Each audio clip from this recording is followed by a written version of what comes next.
여러분 안녕하십니까? 뉴스가 있는 저녁 변상욱입니다. 장마비 피해가 계속 늘고 있습니다. 현재까지 14명이 사망하고 12명이 실종된 걸로 집계돼 있습니다. 이재민도 1000명을 넘어섰습니다. 내일까지 최대 500mm의 폭우가 예상됩니다. 북한도 평안남북도, 황해남북도, 개성시 등의 폭우 특급 경보를 발령해 놓고 있습니다. 뉴스가 있는 저녁 오늘 준비한 내용을 안기령 앵커가 소개합니다. 안 앵커 전해주시죠. 오늘의 주요 소식 정리해드립니다. 장마 전선이 머물면서 중부 지역에 유례 없는 폭우가 쏟아지고 있습니다. 나흘 동안 최고 500mm가 넘는 강수량을 기록한 가운데 내일까지 500mm가 더 내릴 것으로 예보됐습니다. 관련 내용 잠시 뒤에 전해드리겠습니다. 폭우로 피해도 속출하고 있습니다. 경기 가평의 계곡에서는 70대 남성이 급류에 휩쓸려 숨졌고 인근 마을에서는 축대가 붕괴되며 진입로가 막혀 주민 80여 명이 한때 고립되기도 했습니다. 계속해서 불어나는 피해 속보 취재기자와 자세하게 알아보겠습니다. 정부가 신규 택지를 개발하고 재건축의 용적률을 높여 수도권에 13만 2천 가구의 주택을 공급하기로 했습니다. 국회에서는 종부세법 개정안 등이 본회의를 통과하면서 부동산 관련 입법이 모두 마무리됐습니다. 정부 대책의 구체적인 내용과 효과 한문도 교수와 분석해보겠습니다. 윤석열 검찰총장의 독재 배격 발언을 놓고 논란이 커지고 있습니다. 여권과의 갈등이 최고조인 시점이어서 사실상 윤 총장의 정치적 선언이 아니냐는 해석이 나오고 있습니다. 발언의 배경과 파장, 양지열 변호사와 짚어보겠습니다. 중부지방을 휩쓴 폭우로 경기도 가평군 임초리의 한 축대가 무너지면서 마을 입구가 막혔습니다. 인명피해는 없었지만 주민과 여행객 등 80여 명이 밤새 고립됐습니다. 신준명 기자가 보도합니다. 무너져 내린 축대, 쏟아져 내린 커다란 돌과 토사가 도로를 가득 메웠습니다. 마을을 잇는 다리도 막혔습니다. 사고가 일어난 건 폭우가 쏟아졌던 월요일 저녁 7시 반쯤입니다. 마을 진입로 옆 축대가 무너지면서 주민과 여행객 등 80여 명이 갇혔습니다. 사고가 발생한 지 20시간이 넘었지만 도로 복구 작업은 한창입니다. 토사가 쏟아져 내리면서 전봇대들도 부러져 전기 복구 작업도 함께 진행되고 있습니다. 전기 공급과 상수도, 전화까지 끊겼습니다. 쏟아지는 폭우 속 칠흑 같은 어둠 속에 주민들은 두려움에 떨었습니다. 이 전봇대가 쓰러진 거예요. 이제 쓰러져가지고 모래 잠기고 막 튀고 스파크 일어나니까 막 튀고 그리고 그때부터 정전되니까 여기는 암흑이죠. 이 안에는. 위험해요. 분명히 저기 오늘 중으로 또 비 오면 분명히 내가. 수년 만에 발생한 폭우 피해에 주민들은 과거 끔찍했던 기억까지 되살아났습니다.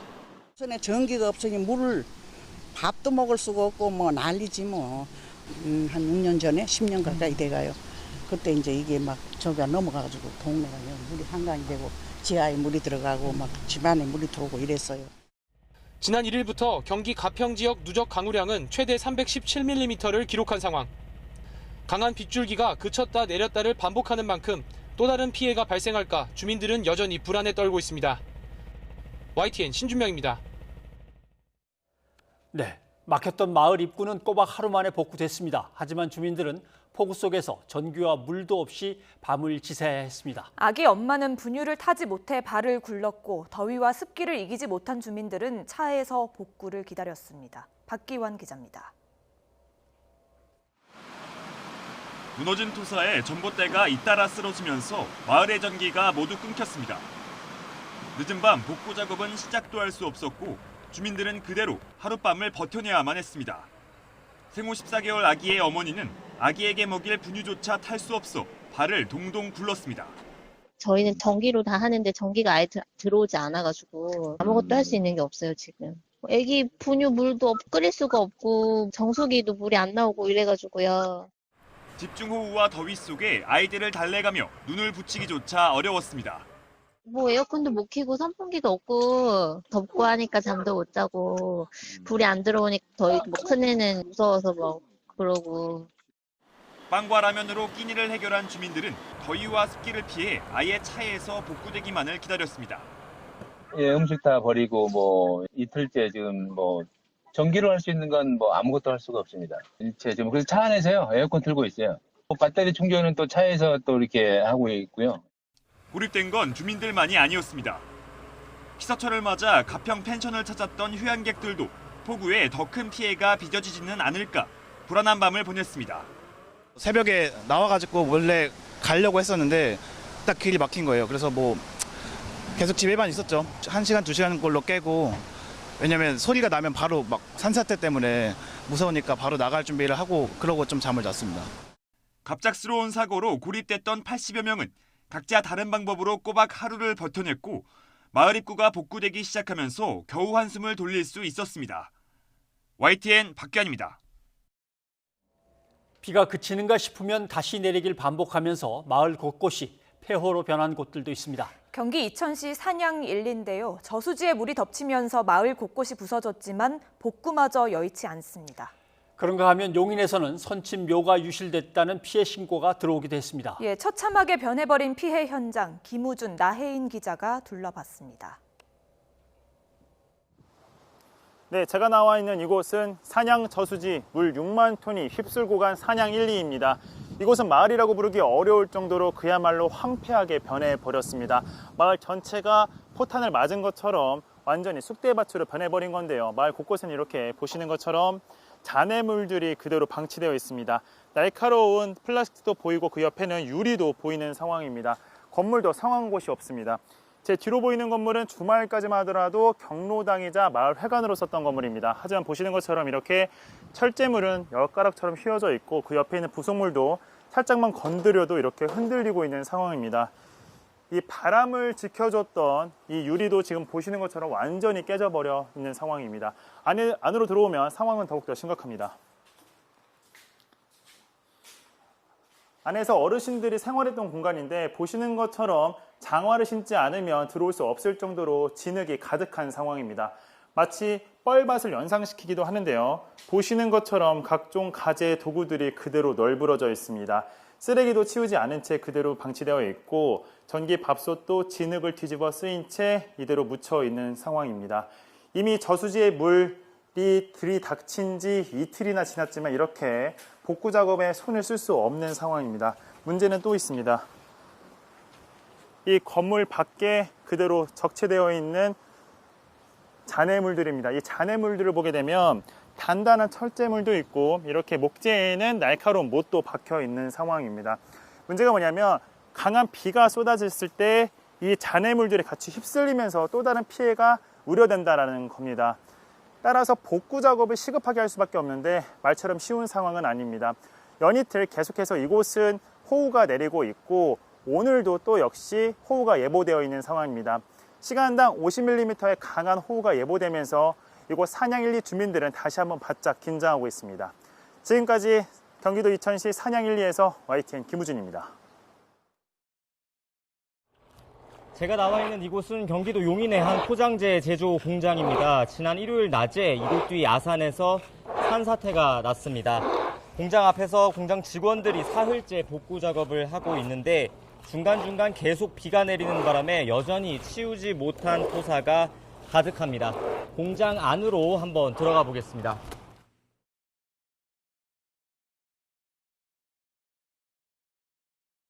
네, 우선 꼭 필요한 사무 공간과 창고만 우선 정리를 해놓은 상황인데 사무실을 지나면 이렇게 모래주머니로 간신히 토사 유입을 막아놨고 그 너머에는 흙이 그대로 방치되어 있는 모습을 볼 수가 있습니다.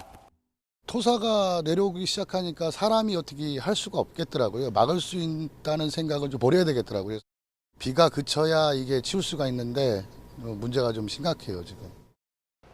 사고가 난 지점입니다. 야산에서 토사가 빗물에 쓸려 내려와 3층짜리 건물을 그대로 덮친 겁니다. 뒤쪽으로 토사가 흘러내려온 흔적이 고스란히 보이는데 어디서부터 시작됐는지는 가늠하기가 어렵습니다. 건물을 보면 출입구가 부서지고 그 안으로 흙이 가득 들어찬 모습을 볼 수가 있는데요. 제가 가리키고 있는 이 부분이 1층 천장이고 발을 딛고 서 있는 이 높이까지 흙이 들어찬 셈이니까 좋기 1.5m가량은 되는 겁니다. 옆을 보시면 창문도 산산조각 부서졌습니다. 사고 당시 휴일이었지만 건물 안에는 일을 하거나 기숙사 생활을 하던 직원이 10수명 있었는데요. 다행히 다친 사람은 없었지만 출입구가 부서지다 보니까 사람들은 모두 2층 창문을 통해 119에 구조가 됐습니다. 하마터면 큰 인명피해로 이어질 뻔했습니다.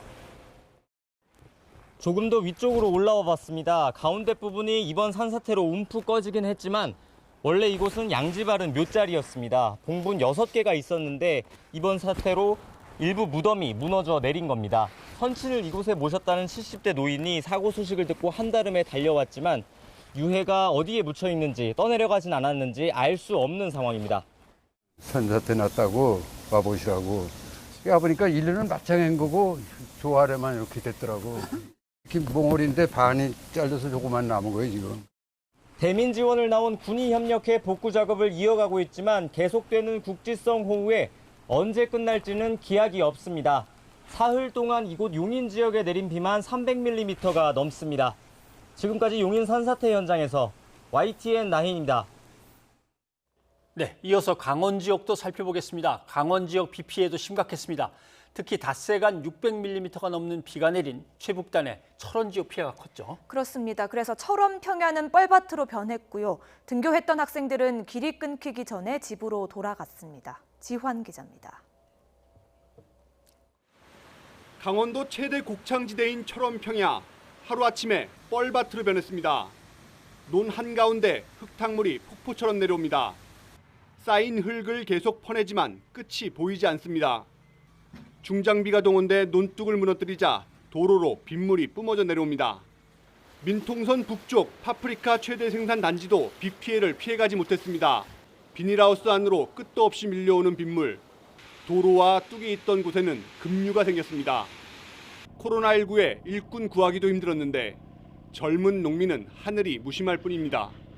지금 올해 처음 귀농해가지고 빚져가지고 하우스까지 져가지고 하는데 애기도 생겼는데 걱정이네요 진짜. 어떻게 될지 모르겠어요. 도심도 물바다였습니다. 강으로 변한 도로 위에서 자동차는 갈 곳을 잃었습니다. 침수된 차량은 소방관이 밀고 끌어 빠져나왔고 범람 직전 통제된 다리 앞에 주민들은 마을 회관으로 대피했습니다. 정상 수업에 나섰던 학교도 비상이었습니다. 폭우에 여기저기 길이 끊기자 부모들의 걱정이 이어졌고 선생님들은 차례차례 학생들을 일찍 집으로 돌려보냈습니다. 길이 곧 끊어질 것 같으니까 아이를 데리러 오겠다라고 하신 분들도 많고 부모님들에게 일단 메신저를 드려서 아이가 안전하게 돌아갈 수 있는 방법이 마련되면 강원도 철원 동성읍은 지난 닷새간 누적 강우량이 600mm를 훌쩍 넘었습니다. 한 틈 쉴 새 없이 쏟아진 장대비, 강원 최북단 철원 평야에 붉은 생채기를 남겼습니다. YTN 지환입니다. 충북 지역에는 막대한 폭우 피해가 발생해 특별 재난지역 선포를 정부에 건의할 정도입니다. 급한 대로 복구에 들어갔지만 인력과 장비가 부족해 작업은 더딘 상황인데요. 이런 가운데 또 많은 비가 예보돼 있어 주민들의 상심은 커지고 있습니다. 김동우 기자입니다. 폭우 피해 현장 곳곳에서 유실되고 파손된 도로를 보수하느라 중장비들이 분주하게 움직입니다. 마을 진입 도로를 우선 확보해야 침수된 가옥에서의 응급 복구 작업이 가능하기 때문입니다. 산사태로 도로로 무너져 내린 토사와 암석을 제거하고 유실된 도로에 흙마대로 쌓아 임시 도로를 개설합니다. 소류지 제방 붕괴로 침수 피해를 본 주민들은 어디서부터 손을 대야 할지 난감합니다. 그냥 청소는 하고 있는 상태죠. 배수로 작업 이런 거나 좀 하고 다른 거는 뭐 손을 못 대죠. 그래도 침수된 가옥에서는 주민들이 폐기 처분할 가재도구를 치우고 바닥의 진흙 제거에 한창입니다. 하지만 복구 작업은 더디고 어렵습니다. 산사태로 엄청난 토사와 암석이 밀려와 대파된 주택의 응급 복구 작업은 아예 포기한 상태입니다. 중장비가 필요하지만 지원받지 못하는 데다 비가 좀처럼 그치지 않기 때문입니다. 지금 뭐 좀 엄두는 좀 안 나지요. 또 차근차근 하나씩 해나가야지요. 더 많이 저 밑에는 더 많이 피입은 사람들이 더 많거든요. 실종자 수색 작업에서 좋은 소식은 들려오지 않습니다. 충북 소방본부는 드론과 헬기 등을 활용해 수색 작업을 벌이고 있지만 아직도 하천 물길이 거세고 유입량이 갈수록 늘기 때문입니다. 토사로 막힌 하수관 청소도 앞으로의 폭우에 대비해 시급하지만 인력이 부족합니다. 이제 비가 갑작스레 많이 와서 이제 하수관에 이제 토사가 많이 유입됐을 거 아니에요. 그 토사를 좀 청소하는 작업을 하고 있는 겁니다. 복구 인력과 중장비가 크게 부족한 데다 앞으로 더 많은 비가 내린다는 소식에 피해 주민들의 상심은 더 커가고 있습니다. YTN 김동호입니다. 충북 제천에서는 자원관리센터 주변에 산사태가 나서 도로가 끊기고 일부 쓰레기 처리 시설이 매몰됐습니다. 비 피해도 심각한 데 이어 쓰레기 대란까지 우려되고 있습니다. 나현호 기자입니다. 자동차가 다니던 비탈길이 마치 하천처럼 변했습니다. 흙탕물이 콸콸 쏟아져 내려옵니다. 물이 다 빠지고 나서 보니 피해가 심각합니다. 아스팔트 도로는 마치 폭탄을 맞은 듯하고 아예 길이 싹둑 잘린 곳도 있습니다. 주차장과 축구 경기장은 밀려온 흙더미가 쌓여 못쓰게 돼버렸습니다. 축구장도 지금 인조잔디였는데 지금 완전 그냥 흙더미로 다 덮였고요. 테니스장도 산에서 흙이 내려와서 완전 갯벌이 된 상태입니다. 제일 심각한 것은 제천 자원관리센터로 통하는 길이 끊어져 버린 겁니다. 무려 도로 400m가 부서지거나 떠내려갔습니다. 이 때문에 쓰레기 차량 진입이 어려워졌습니다. 급한 대로 응급 복구를 하고 있지만 완전한 복구까지는 시간이 꽤 걸릴 것으로 예상합니다. 자원관리센터가 보시다시피 골짜기다 보니까 산사태로 인해서 내려오는 그 우수량을 감당을 못합니다. 진입도로가 지금 그 하천 역할을 하고 있는 상황입니다. 그러니까 비가 안 오는 게 가장 급선무다. 예. 자원관리센터 시설도 산사태로 큰 피해를 봤습니다. 폐기물 처리장이 매몰되고 매립장과 침출수 처리장도 물에 잠겨버렸습니다. 평소 생활 쓰레기를 하루 90톤 처리했지만 지금은 사흘에 한 번밖에 처리 못하는 지경이 돼버렸습니다. 막상 수해 복구에서 나오는 쓰레기 처리마저 어려운 상황이어서 쓰레기 대란까지 우려되고 있습니다. YTN 나연호입니다. 충남 북부 지역도 집중호우로 3명이 숨지거나 실종되고 주택과 상가 700여 동이 물에 잠겼습니다. 역시 복구 작업이 시작됐지만 또 큰 비가 예보돼 있어 추가 피해가 우려됩니다. 이문석 기자입니다. 2명이 토사에 휩쓸린 곳입니다. 지붕이며 마당이며 온통 흙과 돌덩이. 이 흙더미와 인근 저수지에서 이른 아침부터 수색 작업이 진행됐습니다. 마을 주민들은 또 비가 퍼부을까 봐 두렵습니다. 또 그런 불폭탄이 오면은 나무날 게 없지요. 거의 다. 그래서 제 방도 또 다 밑이가 팽개가지고. 둑이 무너진 곳을 굴착기가 긴급 보수하고 있습니다. 화면 오른쪽으로 보이는 게 병천천입니다. 집중호우로 빗물이 범람하면서 폭 5m의 이 둑길이 보시는 것처럼 힘없이 주저앉아 버렸습니다. 노는 토사에 묻혔고 농장에선 가축이 빗물에 떠내려갔습니다. 복구 작업하러 나온 농민은 흙탕물 뒤집어 쓴 농작물을 보고 말문이 막혔습니다. 다시 해야 될 것 같아요. 비닐도 교체를 하고 안에 오이를 따다가 지금 딴 지 얼마 안 된 상태에서 저렇게 돼서 농민들은 3년 전 보수한 둑이 또 무너져 피해가 났다며 부실공사 인재라고 하소연했습니다. 3년 후인 지금 현재 이런 상황이 또 온 거예요. 이거는 정부를 믿을 수 있는 것도 아니고 돈을 믿을 수도 없고. 침수됐던 주택과 상가에서도 흙탕물 씻어내기 작업이 분주하게 이루어졌습니다. 2번 피해보지 않으려고 출입구나 근처에 모래주머니를 갖다 놓는 등 나름의 대비책도 세워뒀습니다. 물이 밀려 들어올 때는 어떻게 막을 길이 없더라고요. 그래서 지금 모래주머니 저쪽에 있어서 저기라면 급하면 그거라도 갔다가. 지하차도를 비롯해 빗물에 잠겼던 도로들은 물이 빠지며 대부분 통행을 재개했습니다. 하지만 아직 복구에 손도 못 댄 곳이 많아서 잘리고 무너진 지역에 다시 큰 비가 오면 피해가 훨씬 불어나지 않을까 주민들은 불안해하고 있습니다. YTN 이문석입니다.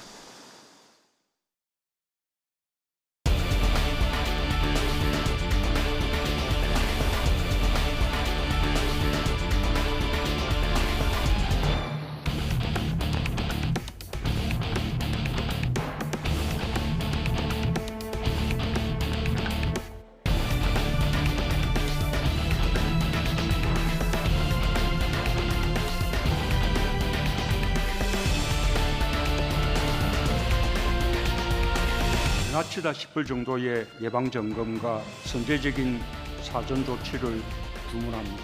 특별히 인명피해만큼은 원천적으로 발생 소지를 차단하여 추가 피해를 막는 데 최선의 노력을 기울여주기 바랍니다.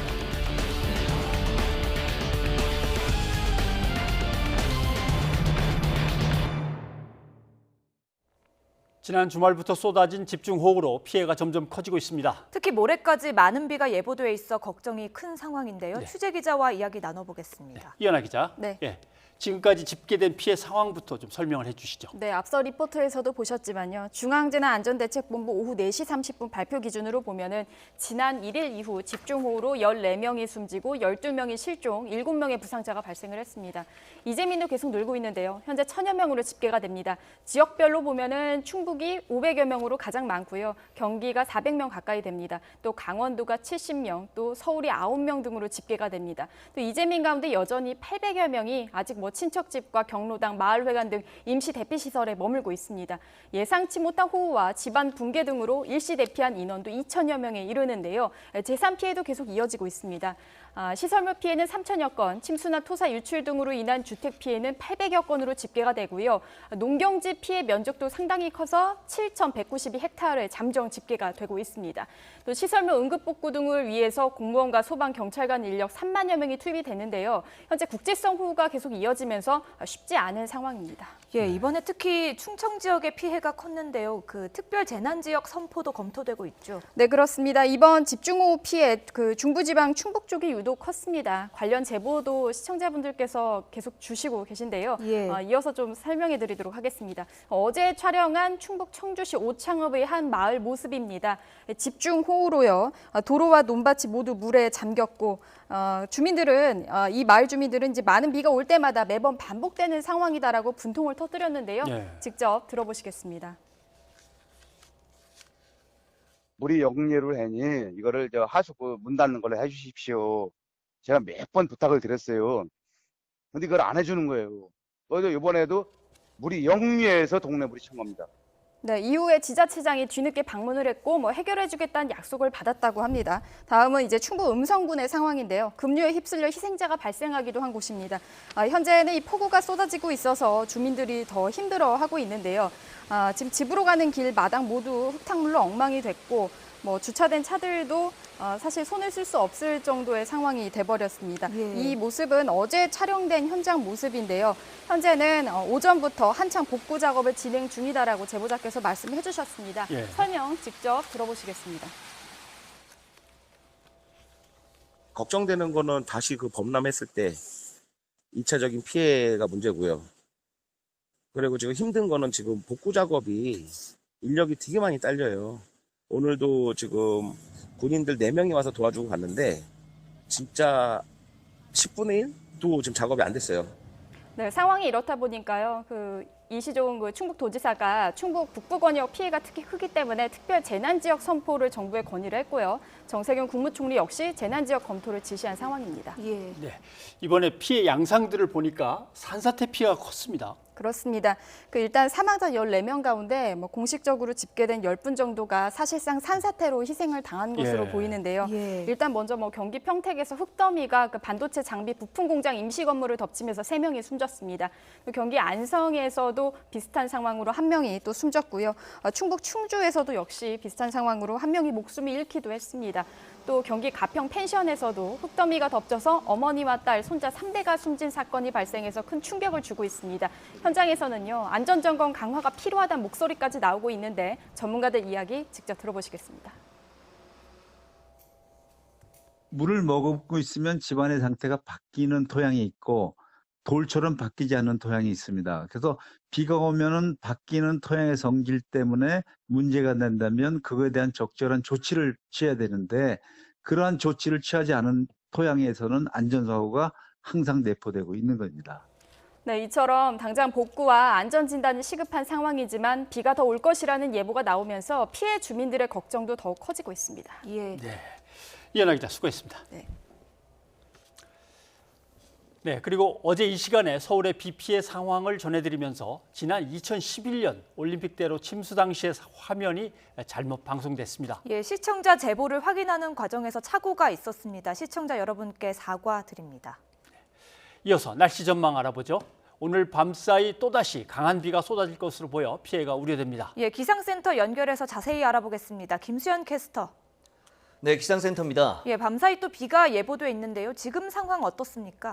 네, 지금 현재 강원과 충북, 경북을 중심으로 비구름이 자리 잡고 있습니다. 중간에 붉은색으로 보이는 곳이 강하게 비가 쏟아지는 곳이고 특히 강원도 인제와 대전에 시간당 30mm 이상, 경북 안동과 충북 곳곳에 시간당 20mm 이상의 호우가 내리는 상황입니다. 문제는 오늘 밤사이 빗줄기가 더 굵어진다는 건데요. 수도권과 영서지방에 내일 오전까지 시간당 50에서 120mm의 물폭탄이 떨어지겠습니다. 이미 많은 호우 피해가 발생한 상황에서 특히 취약 시간대에 또다시 강한 비가 집중돼 큰 피해가 우려됩니다. 추가 피해 없도록 대비 철저히 해주시기 바랍니다. 지난 1일부터 중부지방에 500mm 안팎의 많은 비가 내리면서 대부분 지역에 호우 경보가 발효됐고 조금 전에 대전으로도 강화된 상황입니다. 내일까지 수도권과 영서지방에는 500mm가 넘는 매우 많은 비가 더 쏟아지겠고 충청도에 최고 300mm, 영동과 경북 북부에도 150mm 이상의 큰 비가 더 내릴 것으로 예상됩니다.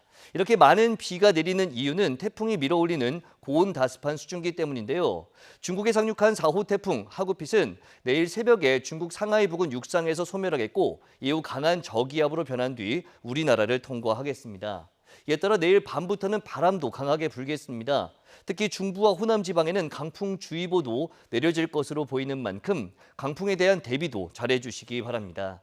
충청 남부와 남부지방은 폭염특보가 내려진 가운데 밤 사이에는 열대야가, 낮에는 찜통더위가 기승을 부릴 전망입니다. 기상센터였습니다.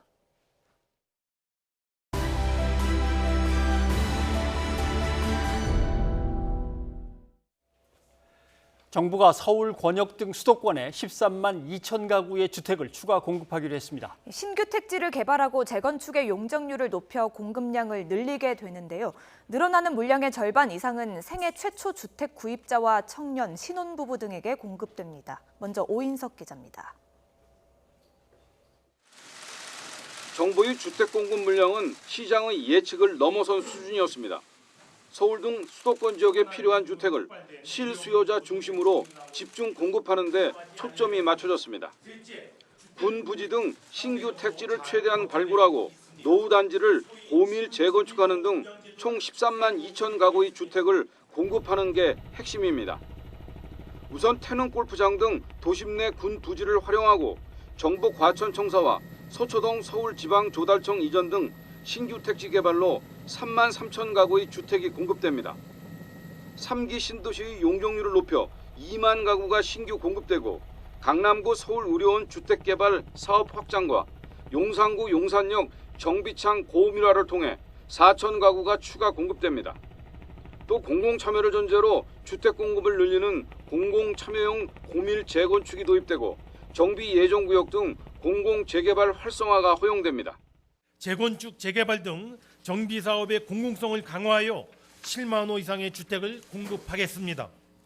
먼저 LH, SH 등 공공참여 시 도시규제 완화를 통하여 주택을 획기적으로 공급하는 고밀 재건축을 도입하겠습니다.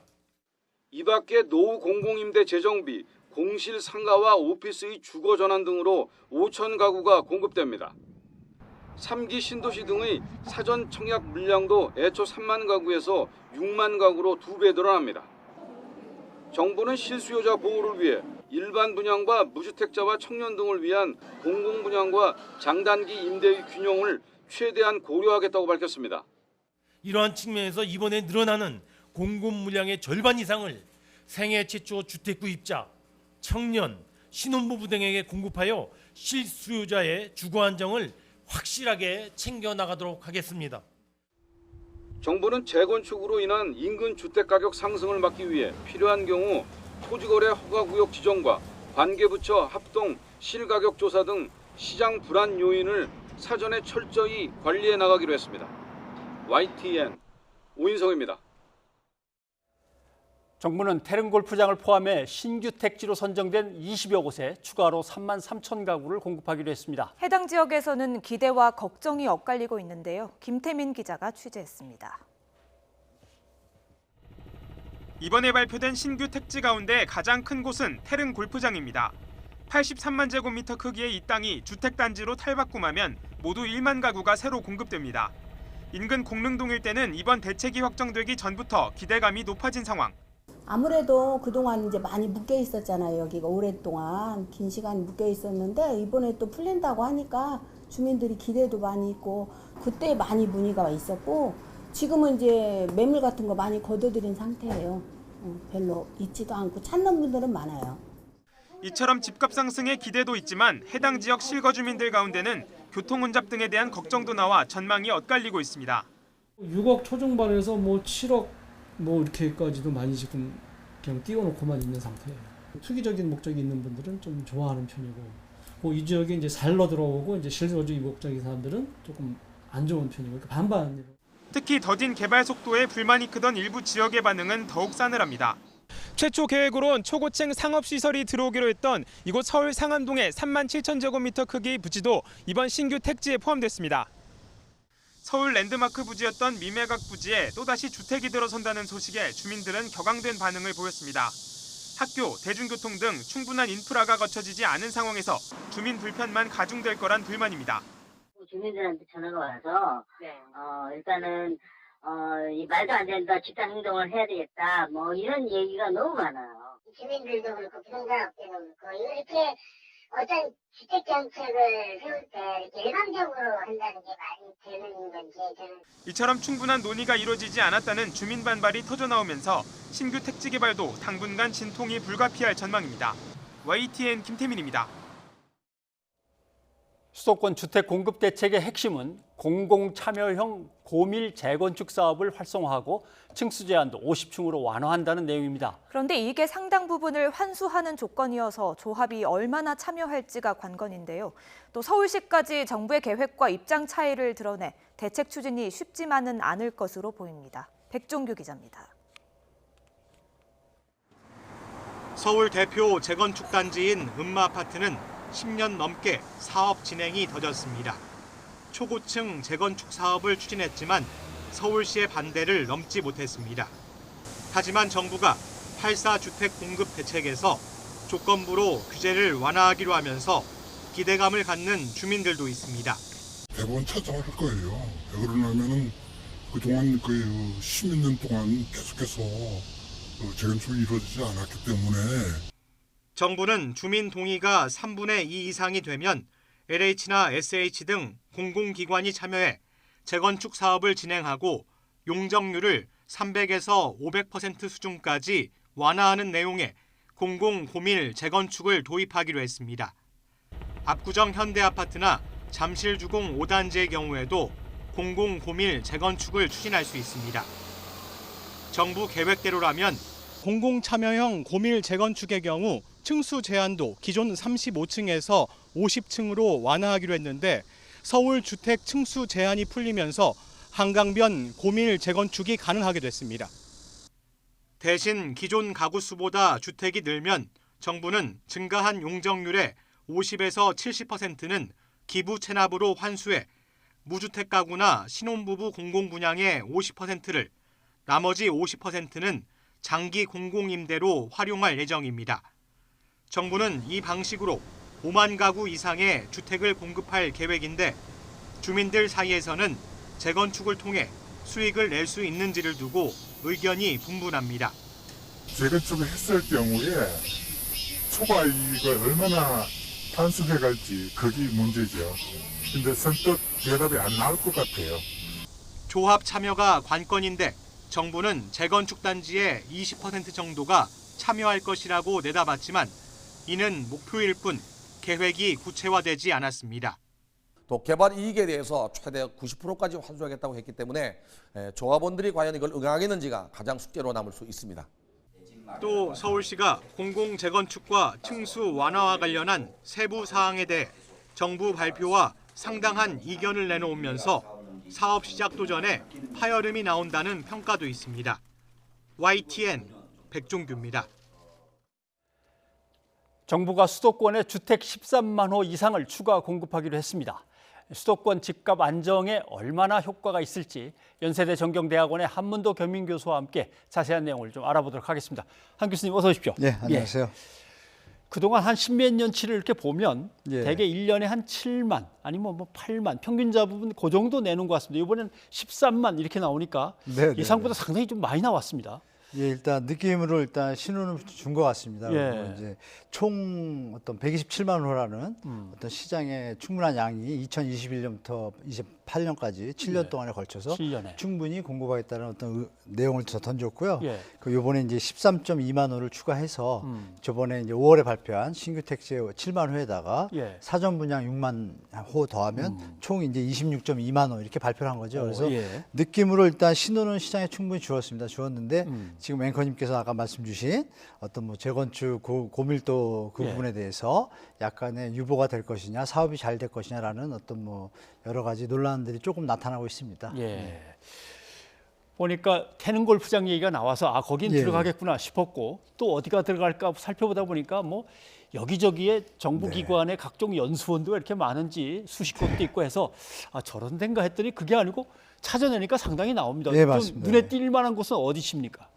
지금 일단 눈에 띄는 곳이 저 외교원 자리하고요. 외교원 자리. 아. 서울 그 의료원 자리가 강남 한복판에 있습니다. 양재역 네. 사거리 바로 옆에 있고 또 삼성역 사거리에 있기 때문에 그게 일단 눈여겨볼 만하고 또 한 가지는 태릉은 뭐 이미 언급이 많이 됐고요. 네. 우리가 용산공원 뭐 물량이 큰데 예. 용산 캠프킴이라고 삼각지역에다 일단 신호를 던졌어요. 아, 그래서 예, 예. 표현을 갖다가 그냥 삼각지 이렇게 해도 되는데 용산 캠프킴 한 거에 대해서 조금 우리 시청자분들이 미리 조금 제가 좀 제 생각인데 네, 네. 용산공원이 그 서울 면적하고 뉴욕 면적을 비교를 하면 뉴욕의 센트럴파크 있지 않습니까? 네. 그거보다 한 1.5배 큽니다. 비교를 하면. 그러면 예. 역으로 말씀드리면 센트럴파크만한 공원을 그대로 유지하고 녹지를 나머지 오버된 거 50%를 만약에 뭐 조립형이든지 임대형으로 국가에서 공공을 진다 그러면 거기다 예. 한 10만 호가 들어갈 수 있거든요. 그래서 그 얘기가 이미 예전에 나왔었는데 용산 캠프킴이라는 단어를 넣고 고작 3천 호에 대해서 이렇게 넣어놨기 때문에 네. 아 이게 좀 연구하고 있지 않나 이런 좀 생각을 할 수가 있고요. 말씀드린 대로 아주 요지에 많이 들어가 있고 예.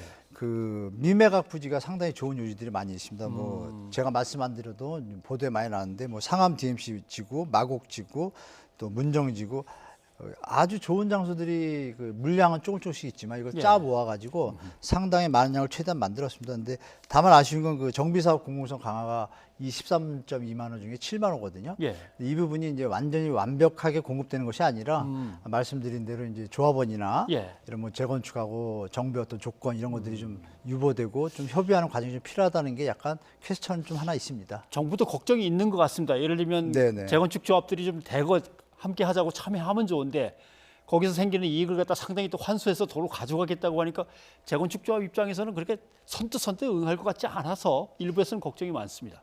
재건축 그 정부 입장에 고민이 많죠. 예를 예. 들면 재건축 단지에다 너무 또 많은 혜택을 주면 지금도 많이 올라서 수익을 받는데 그렇죠. 또 혜택을 정부에서 뭐 제공하냐는 비판에 시달릴 수 있고 예. 그렇다고 또 안 주냐 이런 좀 어려운 상황입니다. 그래서 예. 최대한 짜낸 것이 이제 말씀 주신 이제 고밀도 재건축을 통해 가지고 최대한 5대5 정도 이렇게 배려를 했는데 이거에 대해서 사실 시장 반응은 지역별로 좀 다를 거라고 봅니다. 왜냐하면 강남 지역은 소셜 믹서를 좀 약간 거부하는 어떤 현상이 좀 많고 강북 지역은 좀 소셜 믹서를 그래도 받아들이는 분들이 좀 많은 편이기 때문에 예.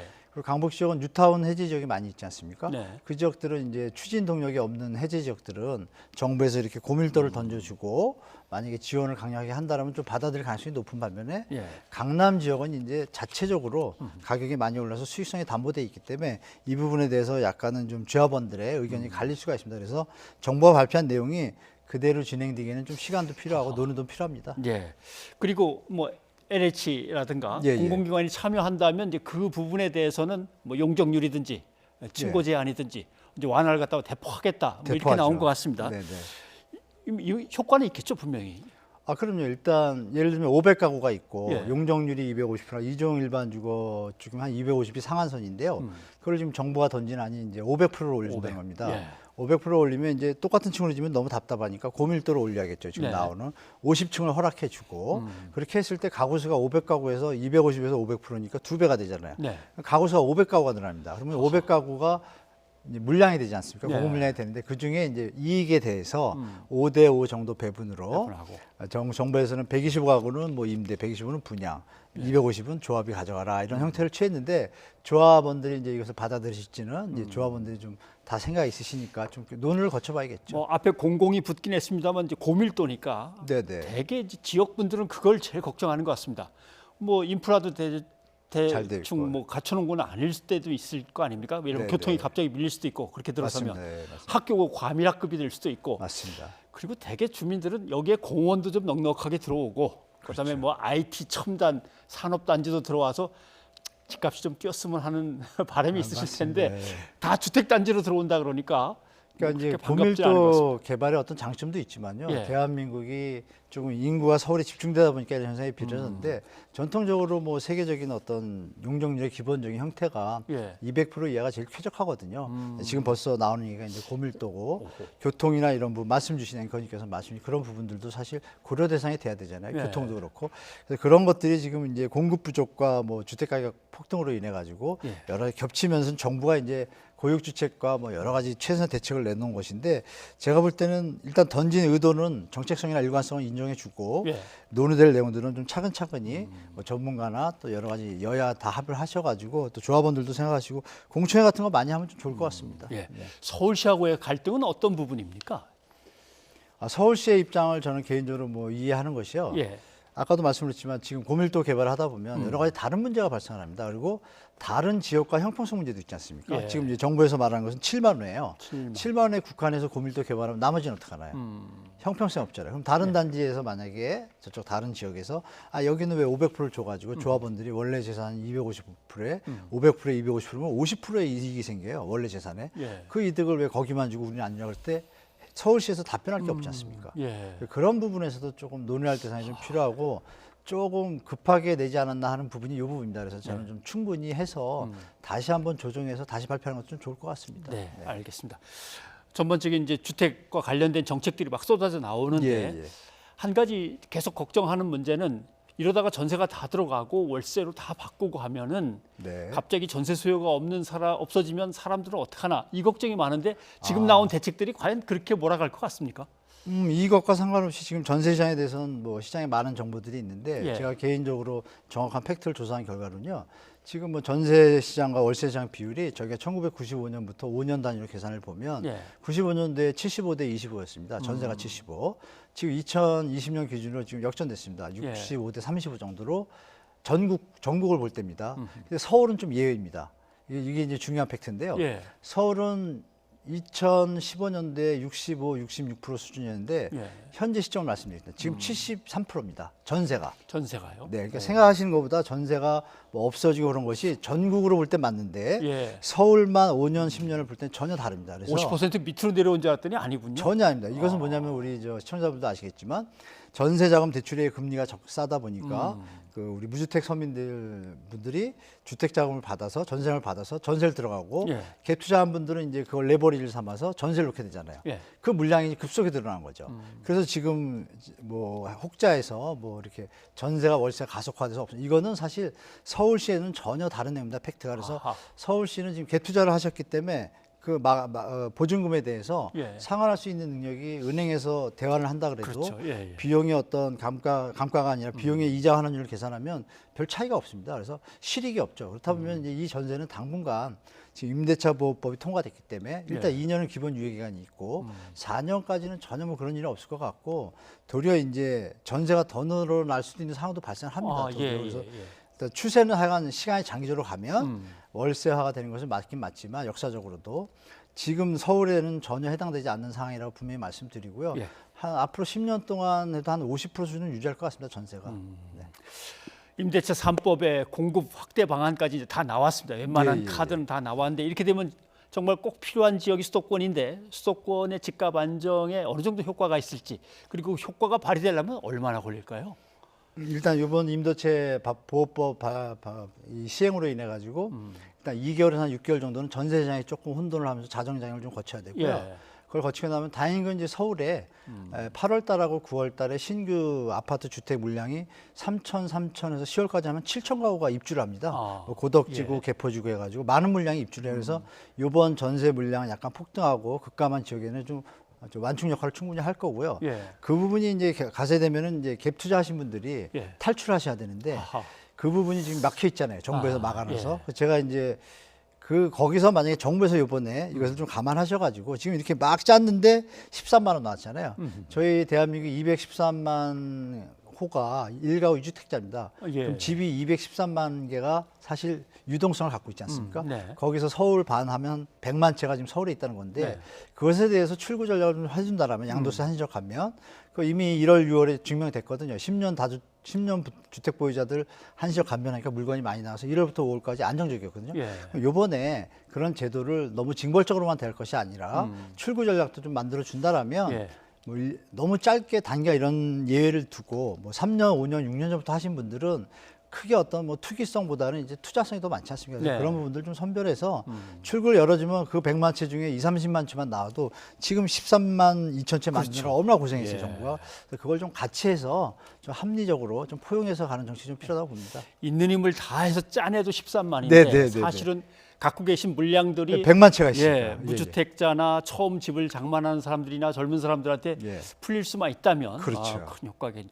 그런 방안까지 더 고민을 해봐야 되겠군요. 네, 한 교수님 오늘 도움 말씀 고맙습니다. 네, 고맙습니다.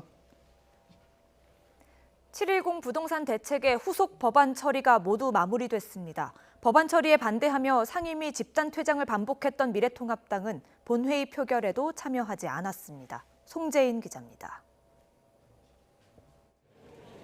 성원이 되었으므로 제8차 본회의를 개회하겠습니다. 미래통합당과 국민의당까지 여야가 드물게 한자리에 모인 7월 임시국회 마지막 본회의. 하지만 상정되는 법안마다 여야는 건건이 부딪혔고 아파트 공급만 늘리면 부동산 문제가 해결된다는 단순 억지와 무지몽매한 도구마에서 제발 벗어나십시오. 집값 잡는다는 명분으로 결국 꼼수 정세를 하고 있다고 하면서 문 정권은 처음부터 다 계획이 있었구나 라는 얘기를 하고 있는 겁니다. 결국 고성까지 오갔습니다. 이것이 바로 박근혜 정부의 전세 종말론이었습니다. 월세 예찬론이었습니다. 들어봐!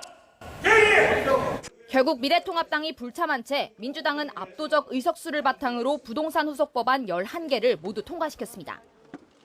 단기 보유나 다주택에 대한 양도소득세를 대폭 올리는 소득세법, 법인의 주택 양도차익에 대한 추가 세율을 올리는 법인세법, 다주택자의 종합부동산세율을 최대 6%로 올리는 종부세법까지 모두 본회의 문턱을 넘으며 부동산 3법이 마무리됐습니다.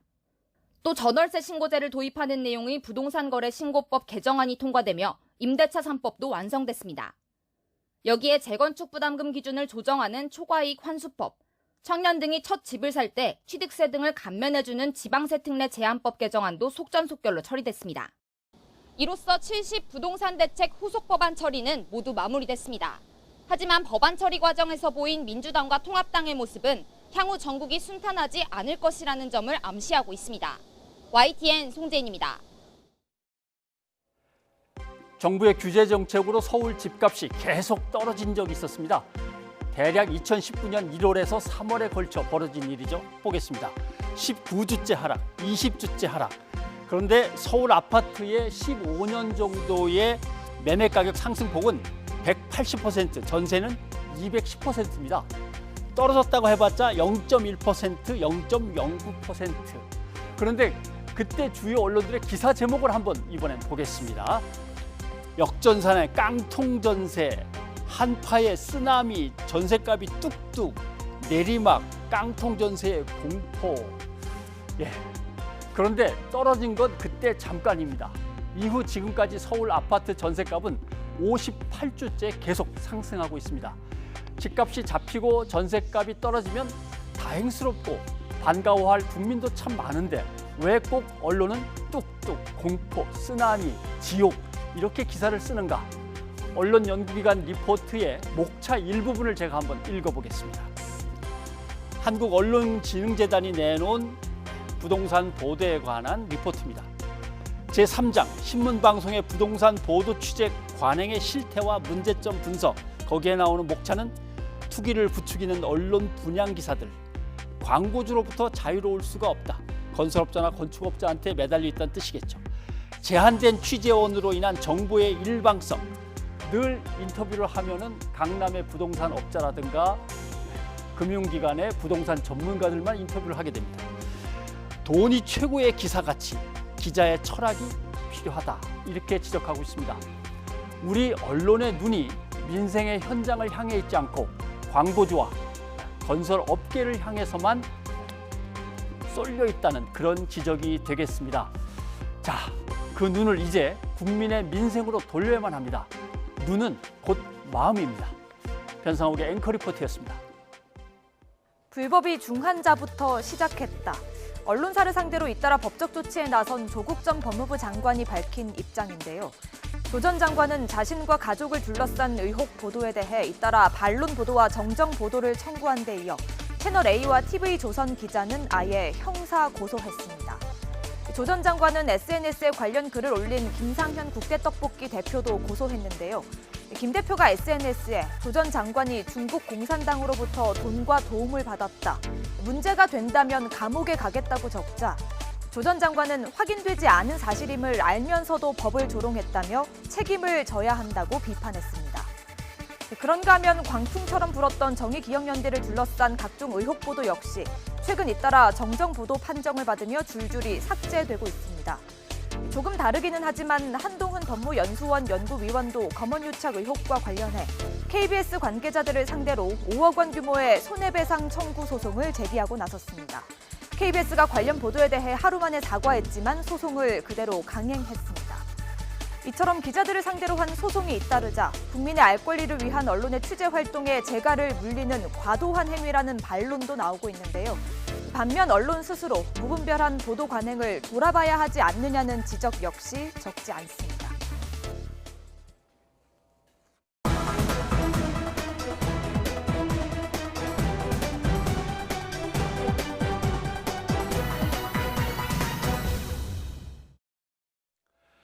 검언유착 의혹 사건을 둘러싸고 여권과의 갈등으로 그동안 침묵을 지켜왔던 윤석열 검찰총장이 공개석상에 나섰습니다. 사실상 정치 선언이라는 해석을 낳는 발언도 있었는데 논란은 계속 커지고 있습니다. 양지열 변호사와 자세한 얘기를 좀 나눠보겠습니다. 어서 오십시오. 안녕하세요. 예. 신임 검사들을 이제 맞아서 나름대로 훈시를 하는 자리였던 것 같습니다. 검사란 무엇을 해야 되는가? 뭐 공평하게 정의롭게 법을 집행해라. 검사들한테 당연히 당부할 말이고 자유민주주의, 공정한 경쟁, 약자를 보호하는 게 검사의 임무다. 여기까지는 괜찮은데 그냥 자유민주주의 허울을 쓴 거 그런 거 말고 여기 일단 독재, 그다음에 뭐 전체주의 뭐 이런 말을 이제 갖다 붙이니까 그런 거 말고 이렇게 하니까 저 말을 왜 붙였지? 이제 이게 된 것 같습니다. 그러니까요. 지금 그 얘기가 여러 가지 해석을 나올 수밖에 없는 게 사실 그렇습니다. 우리가 뭐 우산을 챙겨라라고 하면 누구나 생각을 비가 오고 있나 보다라고 생각을 하지 않겠습니까? 그러니까 지금 상황에서 왜 민주주의 허울을 쓰고 있는 독재라는 표현 그리고 전체주의라는 표현은 사실 현재 뭐 우리가 권위주의 정치라든가 아니면 군사 정권의 그런 상황에 놓인 것도 아닌데도 불구하고 저 표현을 쓰고 있고 말씀하신 것처럼 또 현재 여권과 상당히 각을 세우고 있는 것처럼 보이고 있는 검찰총장이 그런 얘기를 꺼냈기 때문에 저기에 대해서는 어떤 의도를 가지고 얘기를 한 것인지 진짜 글자 그대로 이제 후임 검사들에 대한 원론적인 얘기를 한 것인지 아니면 본인이 생각에 뭔가 지금 상황이 문제가 있다라고 해서 이 말씀을 하신 것인지 설명은 최소한 필요한 상황이 아닌가 싶습니다. 뭐 자유민주주의인데 정확한 자유민주주의 말이야 이렇게 강조를 하신 거는 이해를 하겠는데 하필 주로 통합당이 요새 쓰고 있는 말이 이제 독재, 전제주의 이렇게 하다 보니까 뭐야 너무 정치적인 거 아니야 이렇게 해석도 되는 것 같습니다. 그러니까 정치적으로 해석될 수 있는 여지가 없다라는 걸 아무 생각 없이 말씀을 하신다면 그것도 역시 검찰총장으로서는 하실 말씀이 아니고요. 검찰이 정치적으로 독립이 돼야 되듯이 정치 권력으로부터 자유로워야 되듯이 검찰 역시도 정치적으로는 중립을 지켜야 되는 건 사실 공무원법상의 윤리이기도 하고 당연한 얘기 아니겠습니까? 게다가 더 문제가 된다는 부분은 사실 검찰총장은 말씀드린 것처럼 수사와 범죄 형사 절차에 있어서 정치적으로 독립이 될지라도 이 현 정권의 고위직 공무원입니다. 그렇지 않습니까? 법무부의 임명직 공무원입니다. 그런 분이라면 저 말씀이 도대체 어디를 향해서 어떤 상황에 대해서 하신 말씀인지에 관해서 분명히 여러 가지 해석이 나오고 있고 굉장히 정치적으로 논란을 뜨겁게 일으킬 수밖에 없고 지금 실제로 그런 일이 벌어지고 있고요. 그래서 제가 말씀드린 것처럼 저희 여기에 대해서는 어느 정도 설명은 해주셔야 될 그런 상황이 아닌가 싶습니다. 여당 내에서도 어떤 사람은 그건 신임 검사들한테 의례적으로 당부할 말을 힘주어 강조하다 보니까 뭐 그 정도 표현이 나왔겠지라고 이제 원내 대변인은 그렇게 얘기를 했는데 의원들 개별적으로는 아니 지금 정부한테 반정부 태도를 보이는 거야 뭐야 이렇게 야단치는 분도 계시고 좀 난감합니다. 그러니까 공식적으로 당이 입장을 내기에는 직접적으로 누가 어쩌다라는 그러니까 이게 뭐 주어가 빠졌다고 말씀을 드려야 될까요? 그냥 좀 민주주의라고 해서 설명하는 과정에서 민주주의 허울을 쓴 독재라는 표현을 썼기 때문에 뭐 직접적으로 뭐 현재 정부를 얘기를 했다 그런 건 아닙니다. 그러니까 또 민주당 입장에서 공식적으로 논평을 내기는 좀 좋지가 않은 그런 상황이긴 합니다만 또 요건에 어떤 이제 특히 이제 법조계 쪽에 있는 분들이 많이 반발을 하시는 것이 특히 여기에 보면 이제 국민들로부터 권력을 위임받았다라는 표현도 나옵니다. 하지만 이게 이제 현재 검찰과 이제 주로 여권에서 검찰도 견제를 받아야 되느냐는 주장을 하는 쪽에서 부딪히는 부분이 바로 거기서 생기는데 검찰은 직접적으로 국민으로부터 권력을 위임받은 게 아니고 민주적인 정당성을 가지고 있는 정권으로부터 다시 한번 이 기관으로서의 권력을 위임받은 것인데 그래서 민주적 통제가 꼭 필요하다는 얘기를 여권에서 하고 있고 검찰 개혁의 어떻게 보면 동력으로 지금 내세우고 있지 않습니까? 그런데 거기에서 이제 국민으로부터 위임받은 권력을 행사해야 된다거나 아니면 현재 상황이 뭔가 문제가 있는 것처럼 생각할 수 있는 그런 발언을 하다 보니까 민주당 내에서도 일부 비판이 나오고 있는 거죠. 국민이 권력을 검찰에게 위임해주고 사용하라고 했기 때문에 검찰은 독립적으로 뭐 거침없이 할 수 있다라고 생각했는데 법무부 장관이 이제 거기에다 대고 아니다. 권력은 균형을 갖추고 통제를 받고 해서 민주사법 질서로 바뀌어야 된다. 이제 이 얘기를 한 게 이제 지금 말씀하신 그런 지적이 되겠군요. 그렇습니다. 그렇게 생각하면 되는 거군요. 근데 본인은 이제 양 변호사께서 말씀하신 대로 제 본 뜻은 그게 아닙니다. 이렇게 된 겁니다라고 해명을 해도 또 통합당의 문제입니다. 원내 대변인은 검사의 기계를 보여줬어, 잘했어라고 이제 뭐 코멘트를 해버리고 또 일부에서는 뭐 계속 이 주장을 가지고 통합당은 잘했어 하고 벌써 차기 대권 주자의 3위로 계속 올리는 그런 모양을 보이니까 본인은 빠져나가고 싶어도 빠져나가기가 어렵겠습니다. 그런데 그냥 있기에는 굉장히 저는 뭐 그냥 있을 수만은 없다라는 상황이라는 게 사실 어제 윤석열 총장이 거의 한 달여 만에 처음으로 공식적인 자리에서의 자신의 얘기를 꺼낸 거였습니다. 그러니까 자리가 신인 검사들을 향한 얘기의 자리라고 할지라도 많은 언론이 주목하고 있는 자리였고 자 그동안에 보여왔던 갈등이라든가 말씀하신 추 법무장관과의 갈등이라든가 측근으로 분류되고 있는 한동훈 검사장과의 문제라든가 이런 부분에 있어서 윤석열 총장은 어떤 입장일까를 주목하고 있는 상황에서 나온 얘기거든요. 그래서 제가 말씀드린 것처럼 정치적으로 여러 가지 논란의 어떤 여지가 있는 말씀을 하셨다라면 지금 고위공직자로서 이런 부분에서 책임을 져야 되지 않느냐. 그래서 설명이 필요하다는 걸로 저는 좀 비교적 완곡하게 말씀을 드린 겁니다. 근데 하필 또 공수처 설치에 관한 마지막 법들이 우르르 오늘 본회의에서 통과하는 날입니다. 그래서 이거와 관련해서 정말 검찰을 그렇게 대한다면 하면서 속에 있는 말을 꺼내면서 정치권으로 옮겨가기 위한 포석을 놓는 거냐?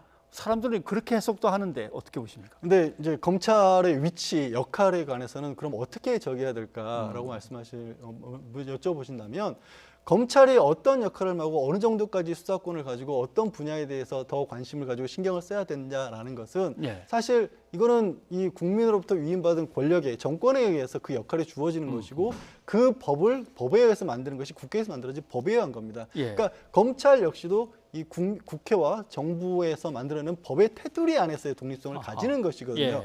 그러니까 이 부분에 있어서 앞으로 나아갈 방향에 대해서 의견을 제시하는 것이라면 검찰총장으로서 당연히 하실 수 있는 거지만 지금 나오고 있는 현 정부의 방향에 대해서 반대하는 것은 또 그 자신의 권한을 넘어서는 것이 될 수 있는 겁니다. 그렇기 때문에 말씀하신 것처럼 만약에 정말로 그걸 반대하는 뜻을 표시하기 위해서 정면으로 충돌을 하고 또 그 자리에서 물러나서 정치권으로 가는 거라면 그거는 조금 굉장히 부적절한 처신이 되겠죠. 그러려면 뭐 직을 내려놓고 오히려 정치인으로 변신한다든가 그게 앞서야 되는 게 아닌가 싶습니다. 이걸 예측이라고 해야 될지 예상이라고 해야 될지 뭐 잘 모르겠습니다만은 법조계에서의 의견은 어떻습니까? 저 정도의 스탠스를 보인다면 저건 정치권으로 나가고 싶어하는 거겠다. 아니다, 그럴 리는 없다. 어느 쪽이 기울어집니까? 글쎄요, 뭐 여러 가지 얘기들이 나오고 있는 상황이긴 합니다만 저도 이제 법조를 출입하는 기자들을 통해서 들은 얘기들은 주변에서 그런 얘기들이 나올 때 특별한 반응을 보이지는 않는다고 하십니다. 근데 그게 아시지 않습니까? 이게 정치에 나가려고 하는 분들이 그 각자에 따라서 어떤 분은 나가기 위해서 아무런 반응을 안 보이는 분들도 있고 어떤 분은 나가기 위해서라도 격렬하게 난 그런 관심 없다 하는 분들도 있고 그래서 그냥 반응을 보이지 않는다는 것만으로 어떤 생각을 가지고 계신지 추론하기는 어려운데 그만큼 이제 세간의 관심이 모아져 있는 상황인 건 분명하네요. 아무 말 안 할 때 긍정의 뜻이냐 아니면 대답할 가치가 없고 대답해봤자 시끄러워지는데 내가 대답할 필요가 뭐가 있냐 이런 뜻이냐 그럼 뭐 제일 가까이 있는 측근들은 아마 표정 보면 뭐 조금은 알 수 있을지 모르겠습니다만 근황 보기엔 참 어렵습니다. 예. 그건 뭐 조금만 더 기다려서 접어두고 검은유착 의혹 사건과 관련해서 이제 이동재 전 기자에 대한 기소가 내일입니다. 아마 내일로 알고 있는데 과연 그 기소를 하는 과정의 그 공소장에 과연 한 검사장 얘기가 담길 것이냐 말 것이냐 그 부분이 들어가겠습니까? 저는 공범으로까지 기소를 하기는 좀 어렵지 않을까라고 생각을 하고 있습니다. 예. 왜냐하면 사실 지난번 1차 조사 이후에 그 이후에 추가적인 소환 조사도 이루어지지 않았습니다. 그러니까 수사의 진전이 그 사이에 별로 없었다라는 겁니다. 그리고 휴대전화 사실 이제 유심칩 압수수색하는 과정에서 뭐 물리적으로 충돌한 불미스러운 일도 있었고 그래서 별다른 어떤 수사가 변경된 게 없었기 때문에 지난번 영장 청구 이동재 전 기자에게 했던 것과 크게 달라진 상황이 아니라면 무리해서 공범으로 적시를 하지는 않을 것이다. 그러니까 어느 정도 연결이 돼 있다거나 아니면 한 검사장과의 뭐 위세를 빌었다든가 이런 식의 여지를 남겨놓고 아마 이 전 기자에 대해서만 기소를 하지 않을까 그렇게 예측을 해봅니다. 네. 뭐 공수처가 세워진다고 하지만 검찰은 아직도 우리 사회의 막중한 책임과 역할을 부여받고 있기 때문에 빨리 검찰이 이런저런 일들을 털어내고 건강한 모습으로 우리 사회에 기여를 해줬으면 하고 바라고 있습니다만 좀 더 지켜볼 문제들이 남아 있습니다. 양 변호사님 고맙습니다. 네, 고맙습니다.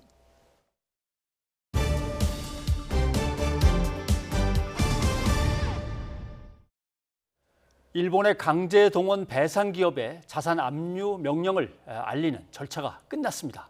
일본 정부는 당장 구체적인 조치를 취하지는 않겠다는 입장입니다. 하지만 실제로 현금화가 이루어진다면 대응할 수밖에 없다며 최악의 상황은 피해야 한다는 입장을 드러냈습니다. 도쿄 이경아 특파원이 보도합니다. 주식 압류 결정을 알리는 공시 송달 절차가 끝나자 일본 제철은 즉시 항고할 뜻을 밝혔습니다. 지난 2018년 대법원 판결 이후 국내 사법 절차에 응하지 않더니 압류 결정이 정당한지 이제야 법원에 다시 판단해달라는 겁니다. 日韓両国政府による外交交渉の状況等も踏まえ適切に対応してまいります。差し押さえ命令に対しましては即時報告をする予定でございます。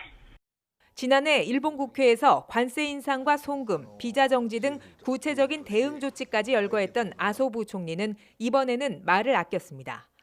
어떤 조치를 취할지 먼저 밝힐 수는 없다면서 실제로 현금화가 이루어지면 대응할 수밖에 없다는 원론적인 입장을 밝혔습니다. それに対応してはしかるべきこっちも対応を取らざるを得ないという形にならないようにうまいことをやっていかないかんだと思いますけど. 일본 외무성은 심각한 상황을 부를 현금화 전에 해결해야 한다는 점을 다시 강조했습니다. 이 문제를 조속히 풀 대책을 한국에 계속 요구하고 자산이 매각되면 바로 대응에 나선다는 입장입니다. あらゆる選択肢を視野に入れて毅然と対応していきたいと思います. 우리 외교부는 일본이 보복 조치로 시행한 수출 규제를 철회하지 않으면 한일 군사정보보호협정, 지소미아도 언제든 다시 종료를 통보할 수 있다는 입장입니다. 현금화 이후 일본이 또다시 보복에 나설 경우 그에 상응하는 조치로 대응할 것임을 명확히 했지만 대화를 통한 해결이 우선이라고 강조했습니다.